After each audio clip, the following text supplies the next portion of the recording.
Jesus says, if any of you put a stumbling block before one of those little ones who believe in me, it would be better for you if you had a great millstone hung around your neck and you were thrown into the sea. Very strong words.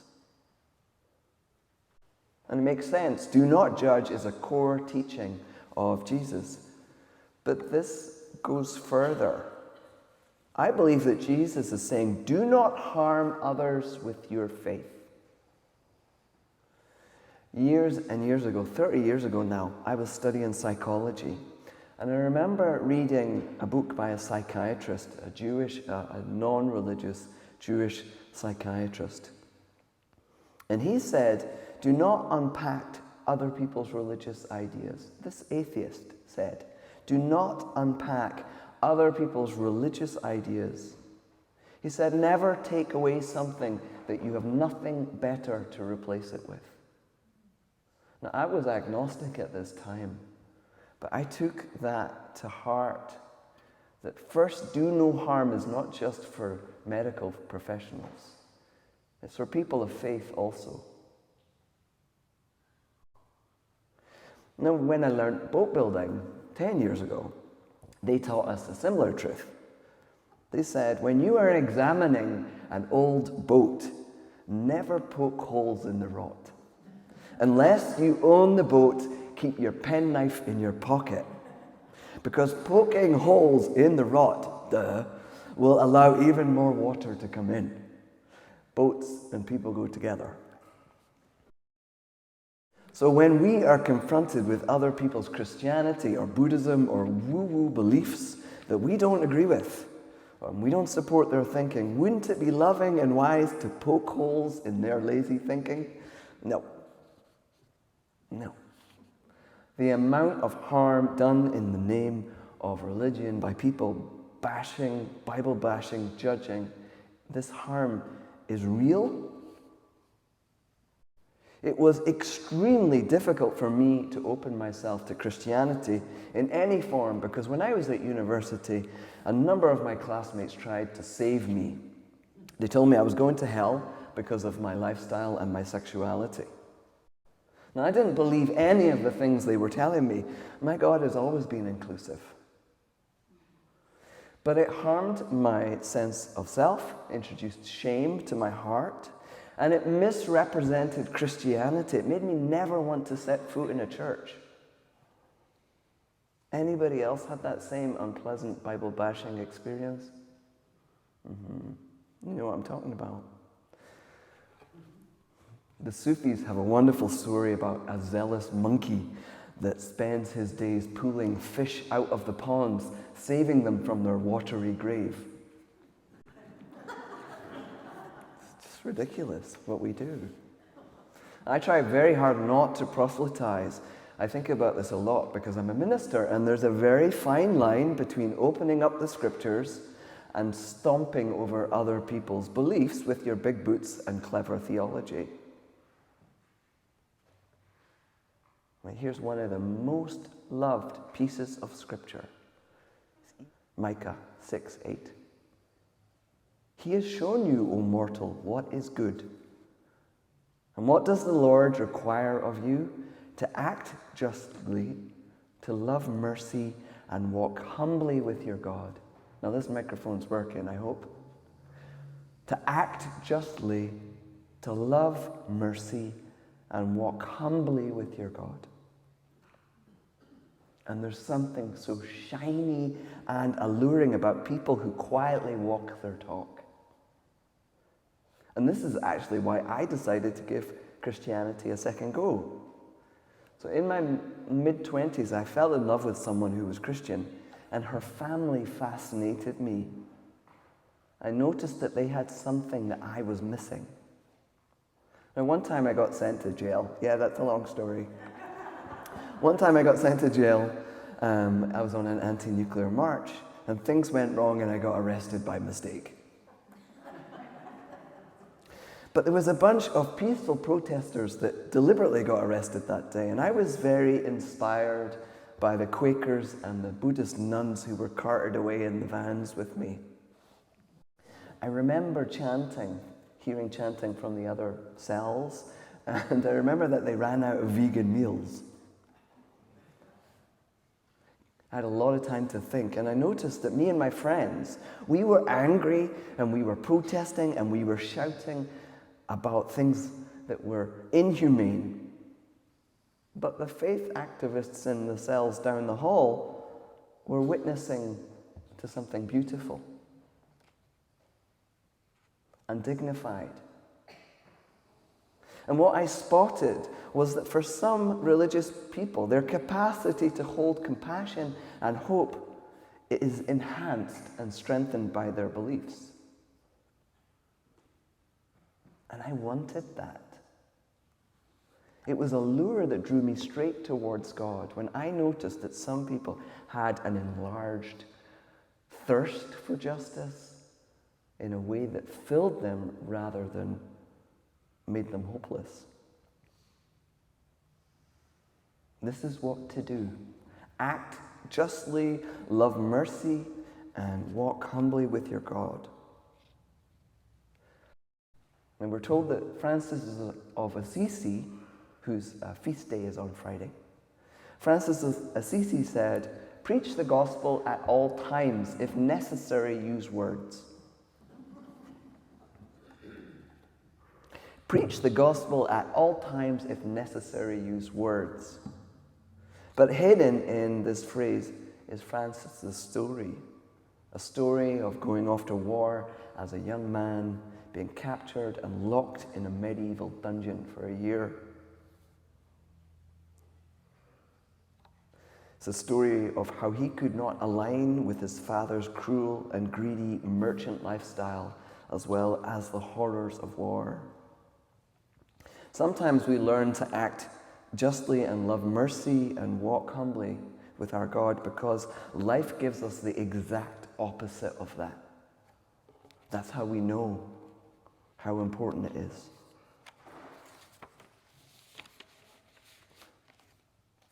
Here's a teaching from the Tao. This is Lao Tzu. Quietly go to work on your own self-awareness. If you want to awaken all of humanity, then awaken all of yourself. If you want to eliminate the suffering in the world, then eliminate all that is dark and negative in yourself. Truly, the greatest gift you have to give is that of your own self-transformation. Franciscan friar Richard Rohr from the Center for Action and Contemplation says, transformed people transform people. Transformed people transform people. There's clearly an inner dimension to that outward instruction by Micah. To act justly, love mercy, and walk humbly with our God. We need to cope with that within so that we can give it away without. I'm going to sing my setting of the same hymn we just sang. This time you get to sit back and just listen to the words. So this is the prayer of St. Francis. It wasn't written by Francis. It appeared just before World War I. But it's very, very true to the Franciscan tradition. You know, the make me a channel of your peace. It's a beautiful prayer.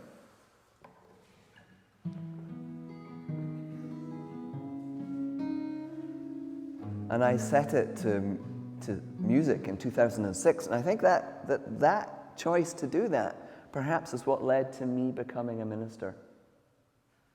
I took sacred words and I placed them within and made them my own. But then I started singing them to all these people.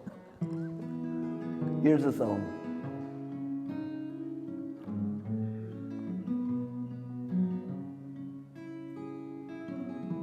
Lord, make me a channel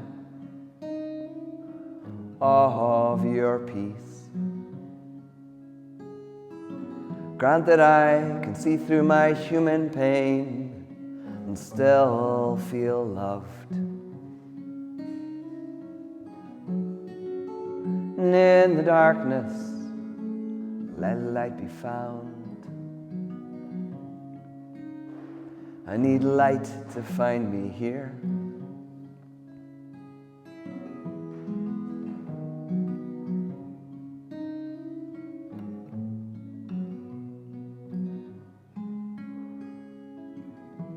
Lord, make me a channel of your peace. We all need to learn to forgive a few more 100 times. Melt our hatred and let love take root in our hearts.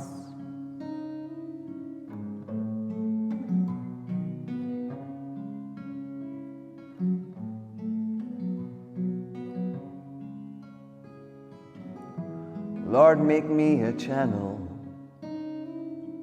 of your peace. And through my own pain and need, I will learn to understand. Reach through our sorrow, let it be joy. Oh, let it be joy. Make me a channel of peace in my life.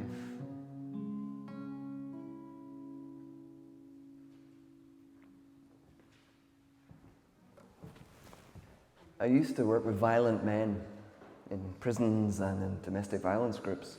And one of the guys taught me, every time you point at somebody, you point the finger, you've got 3 fingers pointing back at you.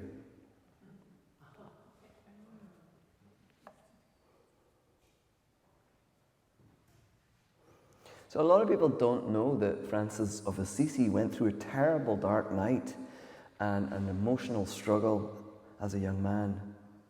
But what they do know is that there was something about the way he was with animals, with people, with fish and birds, that exuded compassion. The intimacy and sincerity of his relationship with God made itself evident and available to others. I think that Dalai Lama might be a modern example of this way of being. The Dalai Lama says that every time he meets somebody, he likes to greet them as if they are an old friend that he hasn't seen for decades.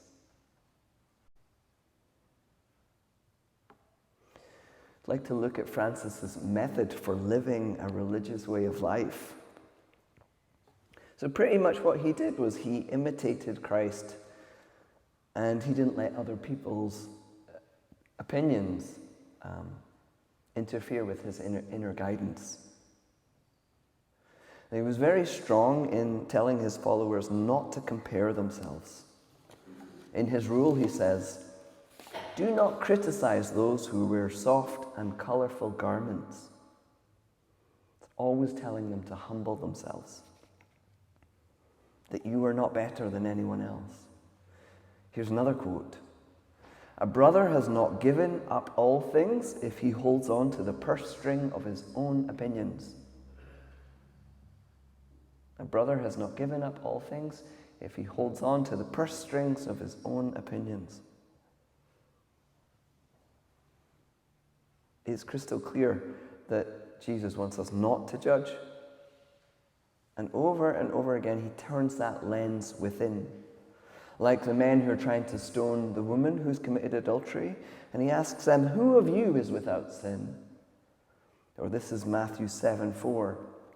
"How can you say to your brother, 'Let me take the speck out of your eye,' when all the time there is a plank in your own eye? You hypocrite! First take the plank out of your own eye, and then you will see clearly to remove the speck from your brother's eyes."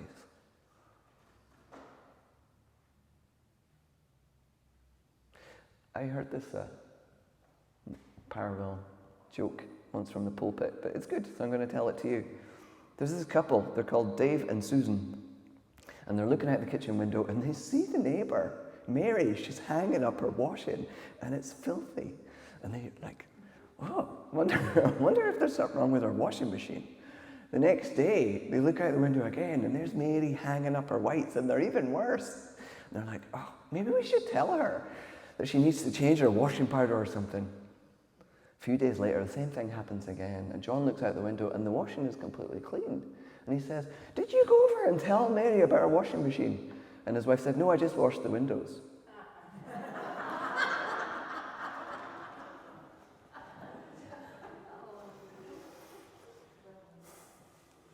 But maybe let's jump into this with the help of Richard Rohr and look at it with a critical lens. He says, I mean this next point kindly, but organized religion is almost structurally certain to create hypocrites. Literally, hypocrite means actor. It's a Greek word. Those who try to appear to be pure and good, or at least better than others.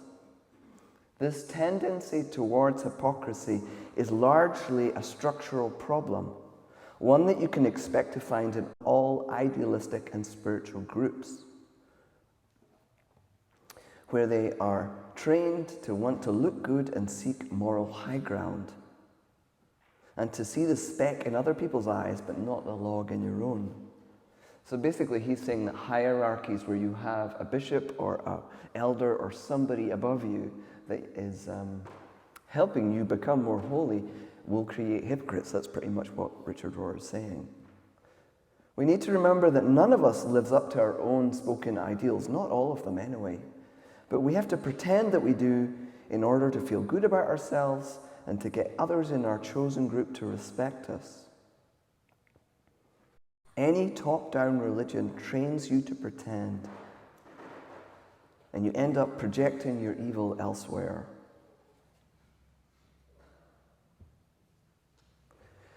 But how then do we take spiritual inspiration without becoming hypocrites, without just merely copying other people's faith?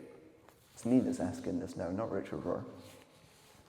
So I brought Francis into the sermon today because I think he demonstrates a very different approach to holiness. He's not like copying this person who is more holy and I want to become like them. Francis actually grew up as a playboy, right? Ilia Delio, the Franciscan sister, said that if he was born today, he'd be on American Idol. Francis was the son of a rich merchant in Assisi. He loved parties, booze, women, fine clothing, and he becomes a selfless holy man who preaches to birds and carefully scoops up worms so that they don't get squashed underfoot. Huge transformation happens.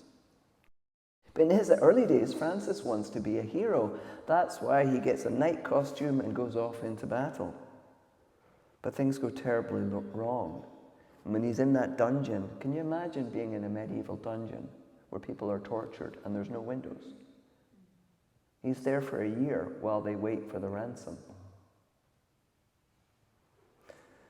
After that, he pretty much has PTSD and goes to bed for a year or so and then starts spending a lot of time on his own.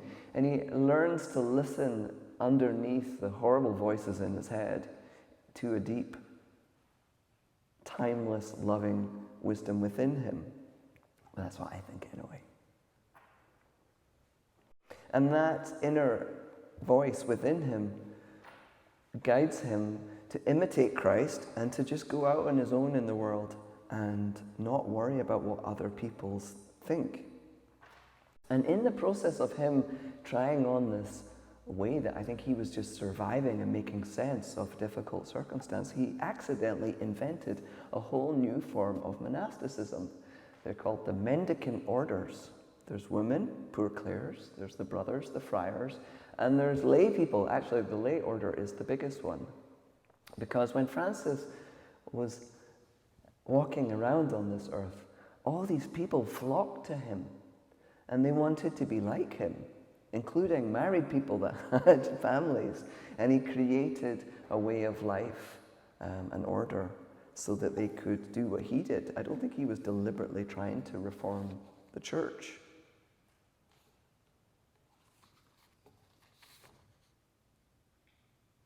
So here's the secret sauce that Francis had. He called himself God's fool. And he really didn't worry about how other people saw him or what they said about him. This liberated him to follow a higher truth. Probably the most famous example of him being a holy fool is what happened when Francis stole a bolt of cloth and a horse from his dad's business. His dad was away on business, and Francis had been in this tiny little church, and he was praying, and the crucifix on the wall spoke to him and said, Francis, Francis, rebuild my church, which as you can see is in ruins. So Francis jumps up, he doesn't think about it too much, he rushes off and sells some of his dad's stuff to get the money. Fast forward a couple of weeks, his dad comes back and discovers this and is furious. He beats Francis up, he locks him in the cellar. Eventually Francis's mum lets him out, and he goes and reports it to the law. And because it's a religious matter, the court is called, but the bishop is presiding over it, not the legal judge. And Pedro, Francis's father, demands the cloth and money back. And what does Francis do? He strips naked and hands over his clothing and the money and walks off. And he says, my father is in heaven and is no longer Pedro the burdened only. My father now is my father in heaven and not this man. He says this naked in front of all the people in Assisi. Clearly Francis does not care what other people think of him. But the thing is, holy fools like Francis change the world because they step out into what their heart tells them is true. And the rest of us worry too much. Here's another story about this, and it's Francis. He's journeying to Egypt to accompany the 5th Crusade. He's trying to stop them from going to battle, and they don't listen to him. So what does he do? Because he can't stop them. He walks straight out into no man's land and immediately gets captured by the Muslims. He ends up in the Sultan's tent, and they get on like a house on fire. He spends 5 days with the Sultan, and they have all sorts of spiritual stories. And after a week or so, Francis goes back to Italy. Interestingly, he doesn't stop the crusade. And also he doesn't convert the Sultan. The Sultan is a Muslim. He knows his God. But when the Christians were kicked out of the Holy Land, kicked out of Jerusalem, the only Christians who were allowed to remain were the Franciscans. So what even appeared as failure at the time had very long-lasting positive effects. Preach the gospel at all times. If necessary, use words. Mary Caroline Richards says, love is not a doctrine. Peace is not an international agreement. Love and peace are beings that live as possibilities in us. Our job is to be the change that our hearts tell us is possible. And the recipe is very simple. To act justly, love mercy, and to walk humbly with your God. Meanwhile, don't worry about your neighbor's laundry. Just wash your windows. Thank you for listening.